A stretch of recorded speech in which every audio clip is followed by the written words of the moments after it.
If you ever think modern humans are dramatic, let me take you back to medieval Italy, where an entire war broke out because someone took a bucket. Not gold, not land, not a royal heir, a bucket. Now, to understand how absurd this gets, we need to set the scene. It's the year 1325. Northern Italy is not one country. It's a patchwork of city-states, each convinced it is superior, holier, and more important than the next. Two of these cities, Bologna and Modena, have been enemies for generations. Officially, they're fighting over politics, the Pope versus the Holy Roman Emperor. Unofficially, they just don't like each other. Think of it as medieval beef with a very long memory. Raids are common, insults are normal. Everyone is armed, irritated, and looking for an excuse. And then, someone steals a bucket. According to historical accounts, soldiers from Modena sneak into Bologna during one of these raids and take a wooden bucket from a public well. That's it. That's the crime. Was it strategic? Was it symbolic? Was it just boredom? No one knows, but Bologna was furious. They demanded the bucket back. Modena refused. And instead of everyone calming down like reasonable adults, Bologna decided this was unacceptable and did what any self-respecting medieval city would do. They declared war over a bucket.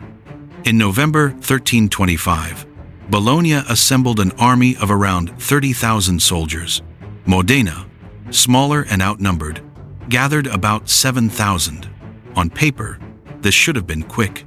Bologna had the numbers, the resources, and the confidence. What Bologna did not have was humility. The two armies met near a place called Zappolino, just outside Modena. And here's where history quietly clears its throat and says, "Watch this."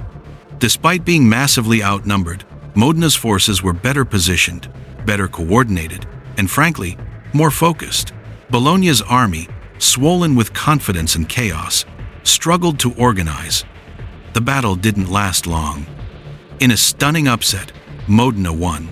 Bologna's army collapsed into retreat, losing thousands of men not just to fighting, but to panic, exhaustion, and poor planning. A war that began with righteous anger ended in humiliation. And the bucket? Modena kept it. Not only did they keep it, they displayed it. To this day, that very bucket is preserved in Modena's City Hall, like a museum exhibit labeled, "Yes, this really happened." Bologna, meanwhile, was left with the devastating realization that they had lost a war, lives, and pride over plumbing equipment. Historians will tell you the bucket wasn't the real cause of the war. Tensions had been building for years. Political alliances were fragile. Violence was already simmering. And they're right. But here's the thing. History is full of simmering tensions. What matters is the spark. And in this case, the spark was a bucket that nobody truly needed. This wasn't about water. It was about ego, about pride, about refusing to let something, anything, go, which is what makes this story timeless. Because strip away the armor, the banners, and the Latin, and what you're left with is something painfully familiar. People escalating a small insult into a massive disaster because backing down felt worse than destruction. The War of the Bucket wasn't history's bloodiest conflict. It wasn't the longest.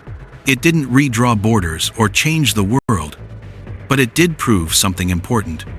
Humans have always been capable of turning minor inconveniences into catastrophic decisions if pride is involved. So the next time an argument spirals, the next time someone insists on being right, no matter the cost, the next time a situation explodes far beyond what it ever needed to be, just remember, once upon a time, thousands of people went to war because someone stole a bucket.